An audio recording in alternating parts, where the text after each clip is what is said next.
Morning students. आज हम जलियांवाला बाग में बसंत कविता में आगे पढ़ेंगे। पिछले पैराग्राफ्स में हमने पढ़ा कि कवित्री कोयल को बिल्कुल मंद स्वर में गाने के लिए कह रही है और हवा को भी बिल्कुल धीरे धीरे चलने के लिए कह रही है, और साथ ही साथ ऋतुराज बसंत को भी उस बाग में आने के लिए कह रही है कि आप बिल्कुल साधारण तरीके से आना, और क्योंकि वहाँ पर शोक स्थान है इसलिए अधिक शोर मत बचाना। अब यहाँ कवित्री आगे कह रही हैं कि उस जलियांवाले बाग में बालकों की क्या दशा हुई थी। कोमल बालक मरे यहाँ गोली खा खा कर, कलियां उनके लिए गिराना थोड़ी लाकर। अब ऋतुराज बसंत को कवित्री संबोधित करते हुए कह रही हैं कि इस बाग में कोमल बालक जिनके मन में किसी के लिए कोई द्वेष भाव नहीं था, वो भी उन अंग्रेजों की गोलियां खाकर मरे थे, तो उनके लिए यहाँ पर आप थोड़ी सी कलियां लेकर और यहाँ पर गिरा देना, क्योंकि वो छोटे बालक भी उन कलियों के समान ही कोमल थे, जो कि अभी खिले भी नहीं थे कि उन अंग्रेजों ने उन्हें अपनी गोलियों का शिकार बना दिया था।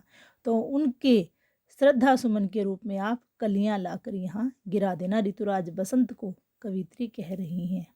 उसके बाद आशाओं से भरे हृदय भी छिन्न हुए हैं, अपने प्रिय परिवार देश से भिन्न हुए हैं।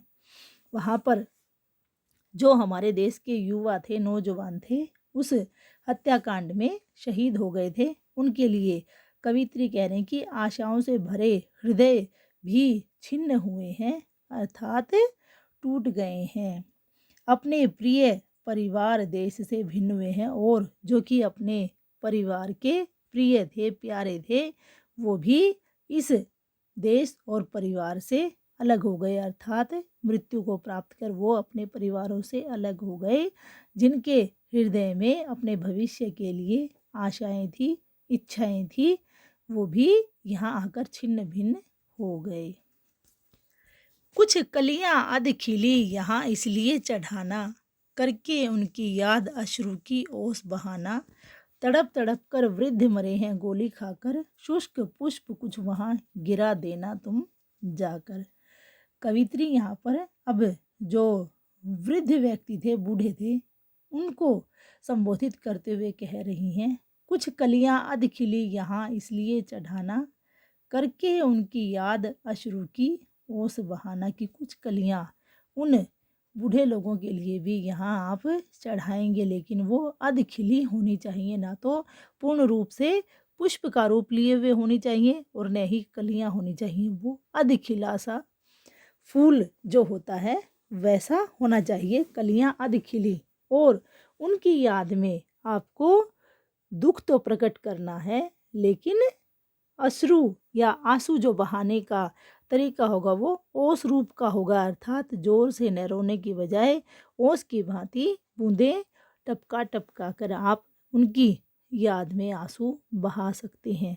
क्योंकि उस हत्याकांड में, उस जलियांवाला बाग में जो वृद्ध व्यक्ति थे, वो गोली खाकर तड़प तड़प कर मरे थे, क्योंकि वो गोलियों से तुरंत ही मरे नहीं थे, बल्कि तड़प तड़प कर मरे थे। किसी को गोली कहीं लगी थी, किसी को कहीं लगी थी, जिससे उनकी जान उसी समय नहीं निकली थी, और बाद में वो तड़प तड़प कर मरे थे। इसलिए कुछ शुष्क पुष्प अर्थात सूखे हुए फूल तुम उनके लिए श्रद्धांजलि अर्पित करते हुए वहाँ गिरा देना, ऋतुराज बसंत को कवित्री कह रही हैं, क्योंकि वो भी बूढ़े थे, लेकिन देश के लिए वो शहीद हुए थे। सब कुछ करना किंतु बहुत धीरे से आना, यह है शोक स्थान, यहाँ मत शोर मचाना।